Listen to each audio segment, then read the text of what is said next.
Hi guys, ito na naman ako, maparaang nanay. So, happy 4th birthday today. It's 30th of September. So, I am making a cake topper. Happy birthday. It's my birthday and 4th, of course. So, I am making also a pouch na mga pang-design. So, later, ilalagay ko ito sa cake ni Happy. So that, yung mga simple cakes ay maging maganda. 'Di ba? Parang bata lang din yan si Happy. So, ayan. Ayan siya. Mga sticker siya, guys. Dinikit ko siya sa karton para mas maging stable siya. And then, I am using the barbecue sticks para meron siyang pangtusok para hindi mahirap. So, anyways, ayan. It's my birthday. And then, happy birthday.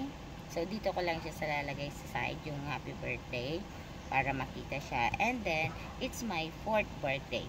Ako na bahala mag-design neto, since sanay na sanay naman ako sa paglalagay ng design. Iipit ko lang ito, guys, sa isang ipitan na sobrang ano lang talaga flat. This one is, inano ko siya, guys, pinaint ko siya. Ginamit ko yung paint ni Gab. School paint. So, yung mga pang-art. So, pinapatuyo ko pa siya.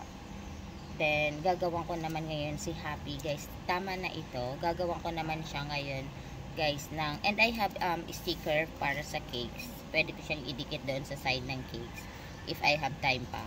Then, later on, bibili. Happy birthday, Happy! Happy birthday, Happy!